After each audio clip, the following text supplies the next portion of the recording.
ఓం శ్రీ జ్ఞాన సరస్వతి నమ. ఓం నమ శివాయ. ఓం నమో నారాయణాయ. అందరికీ నమస్తే. ఈ కార్తీక మాసం సందర్భంగా మనము కొన్ని ప్రత్యేక స్తోత్రాలు, భక్తి సంకీర్తన పాటలతో దేవాది దేవుణ్ణి స్మరించాము, స్తుతించాము. అలాగే ఇప్పుడు ఆ దేవాది దేవుడికి మనం ఏ విధంగా ఉంటే ఆ దేవాది దేవుడు మనల్ని ఆనందంగా, సంతోషంగా స్వీకరిస్తాడు, మనం ఎలాంటివి కలిగి ఉండాలో, ఎలాంటి గుణములతో మనము పూజ చేస్తే ఆ దేవాది దేవుడు ఆనందిస్తాడు, ఈ కార్తీక పురాణం ద్వారా ఒక చక్కటి కథ ద్వారా మనము తెలుసుకుందాము. కార్తీక పురాణంలో పోలి స్వర్గమునకు వైకుంఠమునకు పోవుట అనే కథను తెలియజేస్తాను. ఆంధ్రదేశమున పవిత్ర కృష్ణానది తీరమున బాదర అనే గ్రామము ఉండేది. ఆ గ్రామంలో నివసించుచున్న అన్ని వర్ణముల వారు, అంటే అన్ని వర్గాల వారు అన్నింటిలోనూ సంపన్నులై ఉన్నారు. పాడి పంటలు, భోగ భాగ్యములు, సుఖశాంతులు మున్నగవానితో ఆ గ్రామము ఎంతో సంతోషంగా ఉండెను. ఆ గ్రామంలో పోతడు అనే పేరు గల చాకలివాడొకడు ఉండేవాడు. అతని భార్య పేరు మాలి. క్రూర స్వభావురాలు, దయాదాక్షిణ్యములు లేనిదై గయ్యాలి అని పేరు వచ్చెను. వారికి 4 కుమారులు ఉన్నారు. ఆ దంపతులు తమ కుమారులు 4కి తగిన సమయమునందు వివాహము చేశారు. మొదటి 3 కోడళ్ళును తమ అత్తగారి వలన పొగరుబోతు స్వభావం కలిగి చెడ్డ పేరును తెచ్చుకున్నారు. అత్తగారితో సమానంగా గయ్యాలితనమును, చెడు స్వభావమును కలిగి ఉన్నారు. 4వ కోడలు మాత్రము పోలి. ఆ 4వ కోడలి పేరు పోలి. ఆమె మృదు స్వభావురాలు, అంటే మంచి స్వభావం కలిగి ఉంది. భర్త యందు ప్రేమ, గౌరవము, పెద్దల యందు భక్తి, ధర్మ, దైవ కార్యముల యందు ఆసక్తి కలిగి ఉంది. ఆమె ఊరివారి బట్టలు మాలిన్యమును పోగొట్టి స్వచ్ఛతను కలిగించు ఆ పోతడు మాత్రము తన కుటుంబ సభ్యుల దుష్ట స్వభావంచే ఏర్పడిన తన కుటుంబంలోని మాలిన్యమును పోగొట్టలేని స్థితిలో ఉండను. అంటే అతను చాకలివాడు కాబట్టి ఊళ్ళో ఉన్న బట్టలో ఉన్న మాలిన్యం అంతా కూడా తీసేసి ఆ బట్టలన్నీ కూడా మార్చేవారు. కానీ తన ఇంట్లో ఉన్న కుటుంబ సభ్యుల ఆ దుష్ట స్వభావం మాత్రము మార్చలేదు. ఆ కుటుంబ సభ్యులు ఎవరిని కూడా ఆ దుష్ట స్వభావము, తనమును ఈయన మార్చలేకపోయారు. భార్య అయినా, అంటే ఇంటికి చిన్న కోడలైన పోలిని మాలి మిగిలిన కోడళ్ళు, అంటే వాళ్ళ అమ్మ, అందరూ కూడా దూషించడము, బాధించడము ఇవన్నీ కూడా చూసినా కూడా తను అలాగే నిస్సహాయుడే ఉన్నాడు. అత్తయ్యకు మాలి మిగిలిన తోటి కోడళ్ళు ఇంటి పనులన్నిటినీ పోలిపై వదిలేవారు. అంటే ఇంట్లో పనులు, వాళ్ళ పనులు అన్నీ కూడా ఈ చిన్న కోడలైన పోలికే చెప్పేసి ఆ పోలితోనే చేయించుకునేవారు. ఆ పోలి మాత్రం ఇంటి పనులన్నిటినీ మాట్లాడకుండా తల వంచి చేయుచున్నా కూడా ఆమె పైన జాలి కూడా లేకుండా ఆమెపై చాడీలు చెప్పి ఆమె భర్తచే ఆ పోలిని కొట్టించి, తిట్టించి ఆ తోటి కోడళ్ళు, అత్త అందరూ కూడా సంతోషపడేవారు. ఈ విధంగా తనను అత్త, తోటి కోడళ్ళు అనేక విధములుగా బాధించుచున్నను, భర్తకు చాడీలు చెప్పి కొట్టించుచున్నను, తిట్టించుచున్నా కూడా పోలి తన శాంత స్వభావమును, దైవభక్తిని, ధర్మకార్య శక్తిని విడవక కాలమును గడుపుతున్నది. దేవుడిని నమ్ముతూ అలాగే శాంతంగా ఉంటూ ధర్మ మార్గంలోనే నడుస్తూ అలా కాలమును గడుపుతున్నది. ఇదిలా ఉండగా కార్తీక మాసము వచ్చింది. గ్రామంలోని వారందరూ కార్తీక మాస స్నానములను చేయుటకి కృష్ణానదికి పోవుచుండిరి. నదిలో స్నానం చేసి ఆ కృష్ణానది తీరమున దీపములను వెలిగించుచు పూజలను చేయుచున్నారు.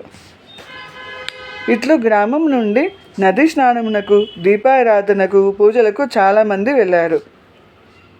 అలా వెళ్ళిన వాళ్ళలో నిజమైన భక్తులు కొందరున్నారు. మరికొందరు తామును కూడా వారి వలె పూజ మున్నగు వాటిని చేస్తే పుణ్యము సంపాదించాలి అని అలా తలిచి నది స్నానము మొదలగునవి చేశారు. అంటే వారికి భక్తి లేకున్నా కూడా పక్కవారికి పుణ్యం వస్తుంది, మేము కూడా ఆ పుణ్యాన్ని సంపాదించుకోవాలి అనే ఆ పోటీతోని వాళ్ళు కూడా ఆ నది స్నానాన్ని ఆచరించారు. మరికొందరు తామును మిగిలిన వాడి వల్లే చేయించో బాగుండదని వచ్చి మిగిలిన వాడి వల్లే నది స్నానమును ఆచరించారు. మరికొందరు ఏమనుకున్నారు, మేము వాళ్ళలాగా చేయకుంటే బాగుండదు, మేము గౌరవాన్ని కాపాడుకోవాలి, మేము కూడా చేయాలి, చేస్తేనే మాకు కూడా ఆ విలువ అనేది అలా భావించేసి అలా కొంతమంది నది స్నానాన్ని ఆచరించారు. ఇట్టి వాళ్ళందరినీ కూడా చూచి వినోదించుటకై కూడా మరికొందరు నది స్నానం మొదలుగానికి తయారగుదురు. అంటే వీళ్ళందరినీ ఎవరైతే నది స్నానానికి వెళ్ళాలో వాళ్ళందరికీ చూసి ఆ సంతోషించడానికి కూడా మరికొందరు ఏం చేస్తారు, మరికొందరు కూడా చూడాలని ఆ నది స్నానానికి వెళ్ళి ఆ స్నానాన్ని ఆచరించారు. అందుకే ఉంటుంది కదా, ఏం చేస్తారు చూద్దాము అని, అలా చూడడానికి అలా కొంతమంది ఆ నది స్నానాన్ని ఆచరించారు.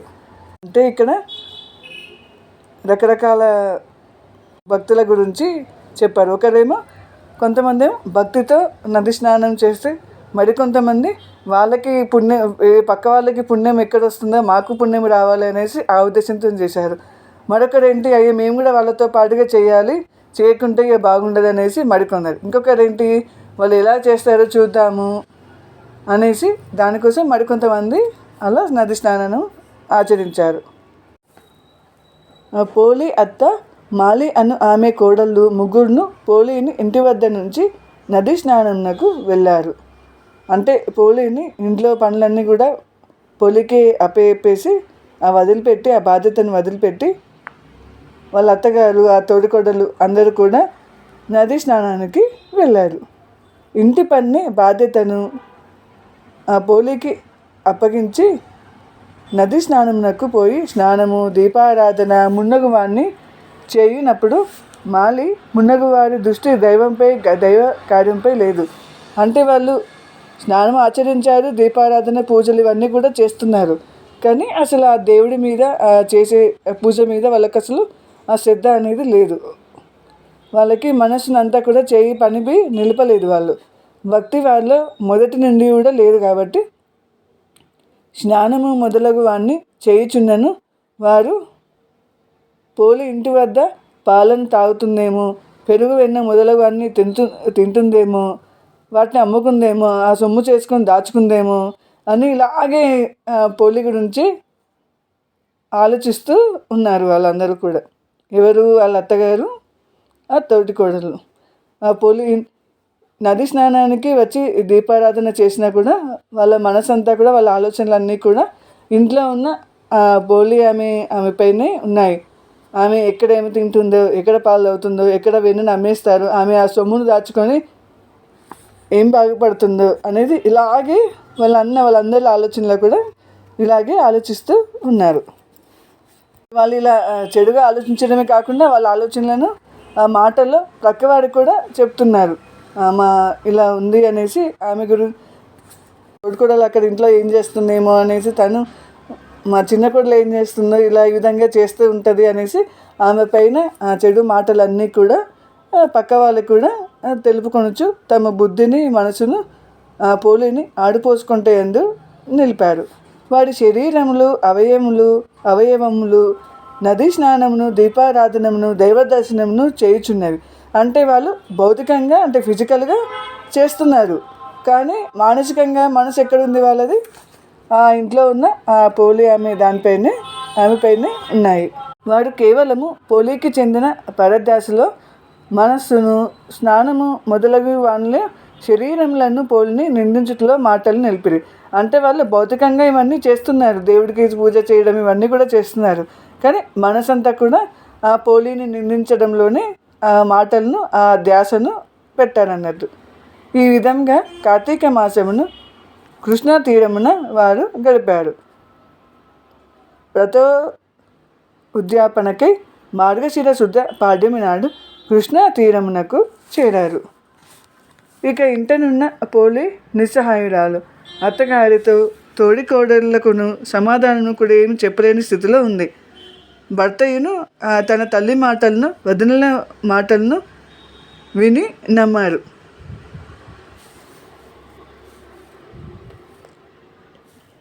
తన భార్యను అసలు తను పట్టించుకోడు. వాళ్ళ అమ్మ తల్లి మాటలను ఆ వదినల మాటల్ని నమ్మి అలాగే ఉన్నాడు తను కూడా. నది స్నానము దీపారాధన మున్నగు వాణిని చేయవలని ఆ పోలి ఆమెకు ఉన్నా కూడా ఇంటి బాధ్యతకు బంధితురాలైన ఆమె తన భక్తిని నదీ స్నానాదుల ఎందలి కోరికను దైవధర్మ కార్యశక్తిని తనలోనే దాచుకున్నాను.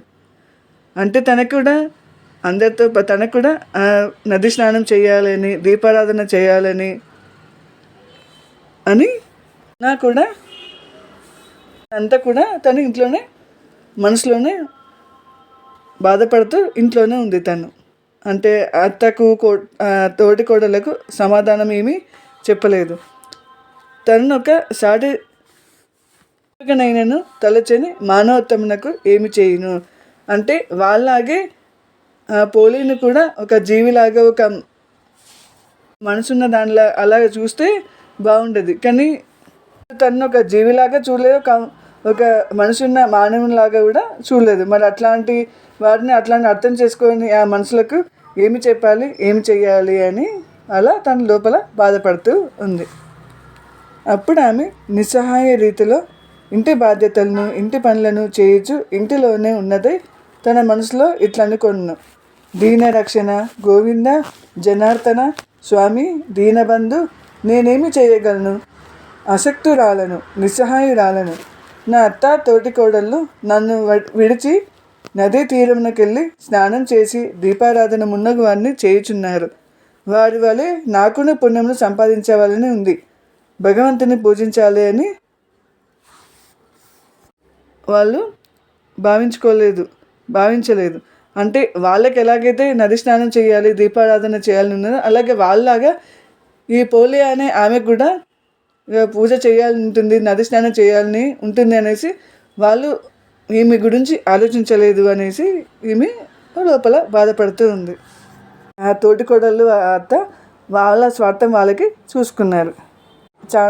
చాయిస్ ఇవ్వలేదు. ఓన్లీ ఇంటి పనులకు మాత్రమే పరిమితం చేశారు.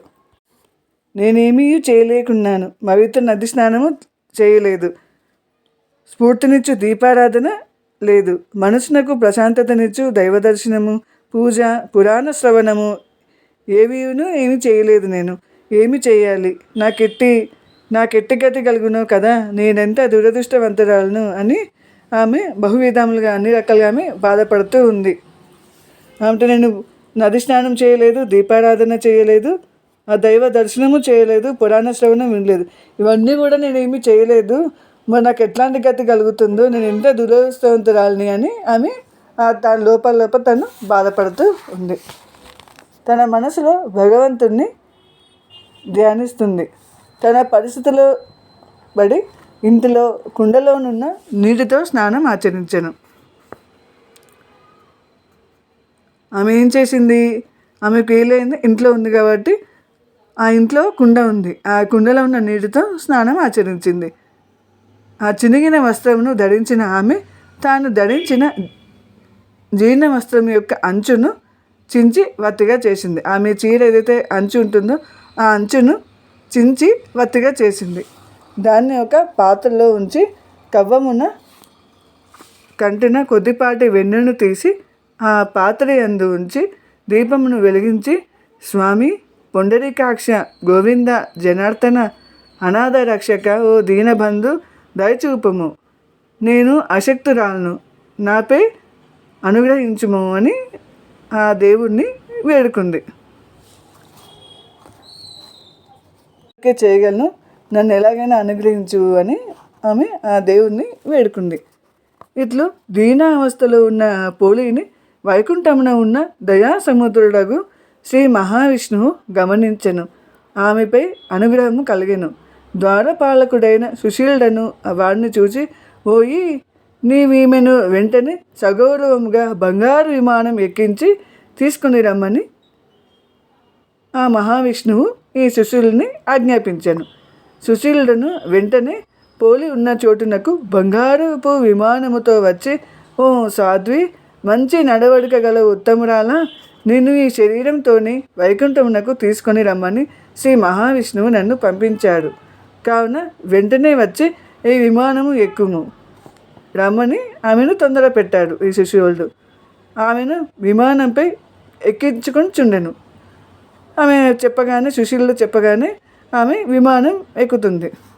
అప్పుడే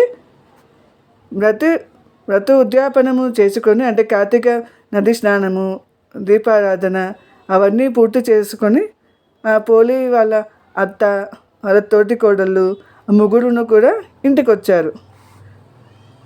మాలి జరిగిన దాన్ని తెలుసుకొని తామును వైకుంఠమునకు చేరవలనని తలచి విమానంతో ఎగురబోవు పోలి పాదములను పట్టుకున్ను. మాలి పెద్ద కోడలు తన అత్తయ్యకు మాలి పాదములను పట్టుకున్ను. అట్లే ఆమె పాదములను రెండవ కోడలి పాదములను మూడవ కోడలు పట్టుకున్ను. అంటే మాలి ఆమె అత్త ఉంది కదా, ఆ అత్తనేమో ఈ చిన్న కోడలు పోలిని పాదాలను పట్టుకుంది. నేను నీతో పాటు వైకుంఠమునకు వస్తాను, నన్ను తీసుకెళ్ళు విమానంలోకి అని ఆ పోలి వాళ్ళ అత్త ఆ పోలిని పాదాలను పట్టుకుంది. అలా వాళ్ళ అత్త పాదాలనేమో అలా పెద్ద తోటి కోడలు పట్టుకుంది. ఆ పెద్ద తోటి కోడలి పాదాలను చిన్న తోటి కోడలు పట్టుకుంది. చిన్న కోడలి పాదాలను మూడవ కోడలు పట్టుకుంది. ఈ విధంగా వైకుంఠమునకు విమానంలో పోవుచున్న పోలి పాదములను పట్టుకొని అత్త మాలి, ఆమె పాదములను పట్టుకుని పెద్ద కోడలు, ఆమె పాదములను పట్టుకుని రెండవ కోడలు, ఆమె పాదములను పట్టి వేలాడుచు మూడవ కోడలు. చూసేవారికంతా కూడా విచిత్ర దృశ్యంలాగా అనిపించింది. వైకుంఠ విమానమును నడిపించే సుశీలుడు వీరిని చూచెను. వారు పోలిని పెట్టిన బాధలను గుర్తుకు తెచ్చుకున్నాను. శ్రీ మహావిష్ణువు మాటలను పోలిపై ఆయన కలిగిన దయను గమనించెను.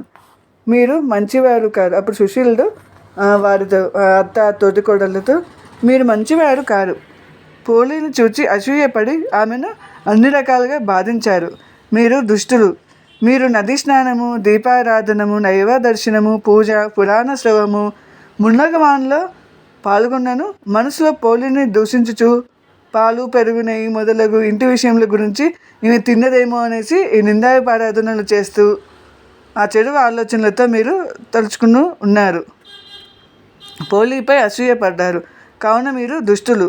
మీరు వైకుంఠమునకు రాదగినవాడు కారు. అంటే మీకు అర్హత లేదు, వైకుంఠానికి వచ్చే అర్హత లేదు. కుంభీ పాకం మొదలగు నరకములే మీకు తగినవి. అచటకు పొండని సుశీలుడు పలుకుచు చేతిలో ఉన్న కత్తితో మాలి చేతులను నరికెను. అప్పుడు మాలి, ఆమె కోడళ్ళు ముగ్గురును క్రింద పడ్డారు. ఇక్కడ కుంభీ పాకం అంటే ఏంటంటే ఇంటిలోకి నికృష్టమైనది. అక్కడ ఏముంటుంది, ఆ దుష్ట ద్రవ్యములు, దుర్భరాగ్ని కీలలు, ఆ దుర్గంధాలతో కూడి ఉంటుంది కుంభీపాకము అంటే. ఆ చెడంతా కూడా అక్కడ ఉంటుంది ఆ కుంభీపాకము. ఇంతకంటే నరకము ఇంక ఏది ఉండదు అన్నట్టు, అంత పెద్ద నరకం అన్నట్టు ఆ కుంభీపాకము అంటే. లోకి వెళ్ళండి అని ఆ సుశీలుడు ఈ అత్తను ముగ్గురి తోటికోడళ్లకు చెప్పాడు. చెప్పి తన కత్తితో మాలి చేతులను నరికాడు. అప్పుడు మాలి, ఆమె కోడలు ముగ్గురును కూడా కింద పడ్డారు. తరువాత సుశీలుడు మిక్కిలి ప్రేమ ఆదరణలతోనూ మహావైభవంగా పోలిని వైకుంఠంనకు తీసుకొని పోయాను. ఈ విధంగా పోలి శ్రీ మహావిష్ణువు దయకు పాత్రురాలైంది. పోలి వృత్తాంతం వలన మనం ఏమి తెలుసుకోవాలి అంటే, భగవంతుని యందు నిర్మలమైన భక్తి ఉండవలను. ఆ భక్తిలో తన్మయత్వం ఉండాలి. అంటే భగవంతుని పైన భక్తి ఉండాలి. ఆ భక్తి ఏకాగ్రతతో, శ్రద్ధతో చేయాలి. ఆ భగవంతుని మీద భక్తితో చేయగలగాలి. పూజలోని ఆడంబరాలు కానీ, పూజ చేయవారి ఆడంబరం కానీ భగవంతుని మొగమాట పెట్టవు. అయ్యో నాకు ఇన్ని ఆడంబరాలు పెట్టి చేసింది, ఇలా చేసింది అని భగవంతుడేమి అలా మొగమాట పడడు. ఇతరులను చూసి అసూయ పడుట, వారిని బాధించుట భక్తులైన వాడికి ఉండకూడదు. అసలు దేవుడిని పూజ చేసే వాళ్ళకి ఇతరులను బాధ పెట్టే ఆ చెడ్డ గుణం అనేది ఉండకూడదు. అట్టివారు మొదలగు వారు పరిశుద్ధమైన భక్తి మాత్రమే నిరాడంబరమైనను భగవంతునికి ప్రీతిని కలిగించును. దిక్కులేని వారికి దేవుడే దిక్కు. ఆ పోలిని వాళ్ళందరూ కూడా అంత బాధ పెట్టినా కూడా ఆ పోలి మాత్రము ఆ దేవుడే దిక్కు అని ఆ దేవుడిని ఆ మనసులోనే తలుచుకుంటూ అని తను పాటిస్తూ గడిపింది. ఇలాగే పోలిలాగే అందరికీ కూడా దిక్కు లేని వాడికి ఎవరు దేవుడే దిక్కు. కావున మనలో ప్రతి ఒక్కరును అసూయ దేశములను విడిచి నిర్మలమైన భక్తితో ఉన్నంతలో యథాశక్తిగా భగవంతుణ్ణి చేరుటకు పోలి వలె ప్రయత్నించాలి. మాలి మున్నగు వారు సంసారంలోని మాయకు గుర్తులు కాగా, పోలి నిర్మల నిశ్చల భక్తికి ప్రతీక. అట్టి భక్తికి కులము, సంపన్నత మున్నగునవి లేవు. మనము అట్లా ఉండడానికి ప్రయత్నించాలి. అప్పుడే దేవుడు మనం ఏ పూజ చేసినా కూడా మనల్ని దేవుడు స్వీకరిస్తాడు. కార్తీక మాసంలోని పోలి వృత్తాంతము. అందుకే అందరూ కూడా ఈ పోలి అని ప్రత్యేకంగా పూజను చేస్తారు.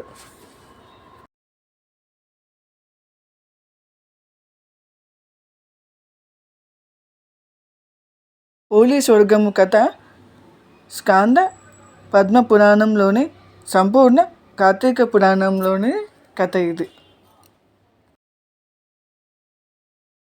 ఇప్పటివరకు కార్తీక పురాణంలో పోలి స్వర్గ కథ ద్వారా మనము ఎలాంటి గుణాలను కలిగి ఉండాలో, మనం ఏ విధంగా ఉంటే మన పూజను ఆ దేవాది దేవుడు ఆనందంగా స్వీకరిస్తాడో తెలుసుకున్నాం కదా. ఇప్పుడు ఆ ఓంకార స్వామికి షడక్షరి స్తోత్రం ఈ వీడియోను పూర్తి చేస్తున్నాను.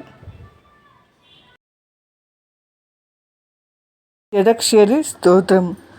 ఓంకార బిందు సంయుక్తం నిత్యం ధ్యాయంతి యోగినః కామదం మోక్షదం తస్మాత్ ఓంకారాయ నమో నమః.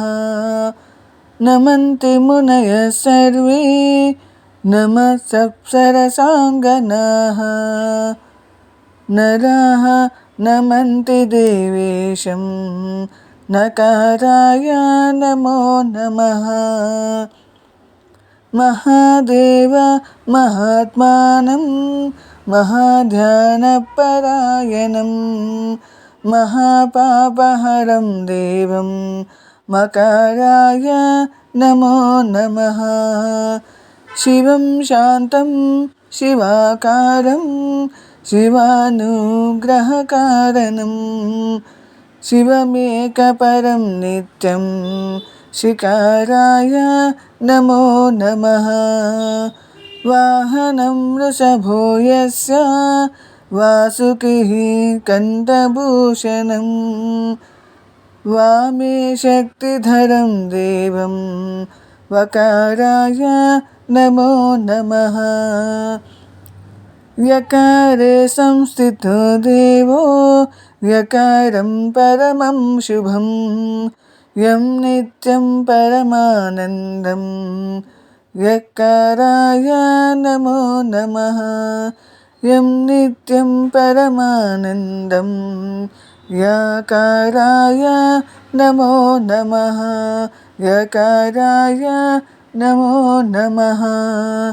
ఓంకార బిందు సంయుక్తం నిత్యం ధ్యాయంతి యోగినః కామదం మోక్షదం తస్మాత్ ఓంకారాయ నమో నమః. ఓంకారాయ నమో నమః. ఓంకారాయ నమో నమః.